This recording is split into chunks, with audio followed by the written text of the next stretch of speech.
আসসালামু আলাইকুম বন্ধুরা, কেমন আছেন সবাই? আশা করি ভালো আছেন। বন্ধুরা, আমরা যারা নগদ অ্যাকাউন্ট ব্যবহার করি, তো আমাদের অনেকের কিন্তু ট্রানজাকশন আইডিটা রয়েছে, যে আমরা লেনদেন করি, মানে আমরা কোথাও টাকা পাঠিয়েছি, সেই ট্রানজাকশন আইডিটা আমাদের প্রয়োজন, ঠিক আছে?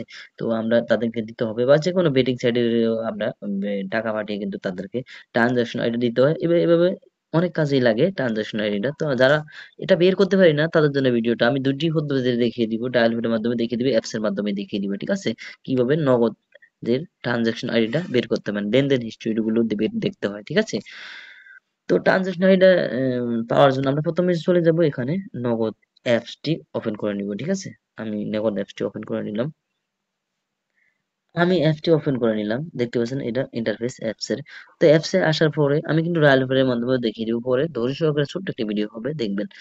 এখানে নিচে দেখতে পাচ্ছেন ৪টি অপশন আছে, হোম, লেনদেন, কন্টাক্টস, আমার নগদ, ঠিক আছে? এখানে দেখতে পাচ্ছেন লেনদেন, এখানে লেনদেনে ক্লিক করলে কিন্তু আপনি পেয়ে যাবেন।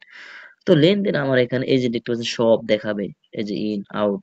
তো দুঃখের কথা হচ্ছে, মানে আমি দুঃখিত যে আমার কোনো লেনদেন নাই, আমি নগদে কোনো লেনদেন করি না।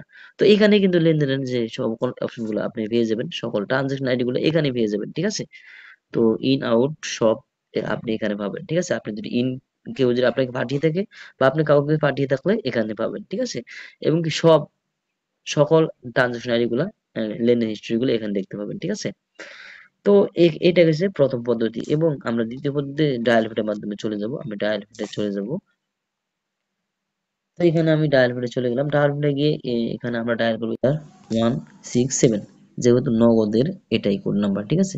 *167# ডায়াল করে দিব আমাদের নগদ যে সিমে খোলা আছে সেই সিমে। ডায়াল করে দেওয়ার পর এখানে নগদের যে ইন্টারফেসের এগুলো চলে আসবে, এরকম চলে আসবে, দেখতে পাচ্ছেন এরকম আসছে। তারপর আমরা কি করব, দেখতে পাচ্ছেন 7 নম্বরে আছে মাই নগদ, ঠিক আছে? তো আমরা 7 নম্বরে, আপনার যে কোন নাম্বার থাকে সেখানে চলে যাবেন। 7 নম্বরে আছে মাই নগদ, 7 চাপলাম, সেন্ড করে দিলাম। এখানে সেন্ড করে দেওয়ার পর এখানে নতুন একটি ইন্টারফেস দেখতে পাচ্ছেন, এখানে থাকবে মিনি স্টেটমেন্ট, ঠিক আছে? এই দেখতে পাচ্ছেন মিনি স্টেটমেন্ট। তো আপনার যদি ওখানে আপনার বা ইংলিশে থাকে, তো মিনি স্টেটমেন্ট থাকবে, ঠিক আছে? তো এখানে মিনিট স্টেটমেন্ট 2 নম্বরে আছে, আমরা 2 নাম্বার চাপবো, সেন্ড করে দিব। তো আগেই বলে নিচ্ছি আমার এখানে কোনো লেনদেন নাই, ঠিক আছে? তাই এখানে আপনি লিস্ট দেখাবে না। তো এখানে আমি আমার যে পাসওয়ার্ডটি আছে সেটা দিয়ে দিলাম। তো আমি পাসওয়ার্ডটি দিয়ে দিচ্ছি এখানে, পাসওয়ার্ডটি দিয়ে সেন্ড করে দিলাম।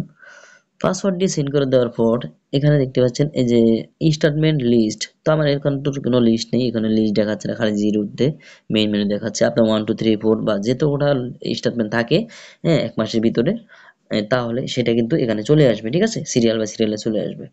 তো এবার মূলত আপনার নগদ অ্যাকাউন্টের ট্রানজাকশন আইডি বের করতে হয়। আশা করি ভিডিওটি ভালো লেগেছে। যদি ভালো লেগে থাকে চ্যানেলটি সাবস্ক্রাইব করে পাশে বেল আইকনটি অন করে দিবেন। অবশ্যই শেয়ার করে দিবেন, অনেকের কিন্তু উপকার হবে। ধন্যবাদ সবাইকে।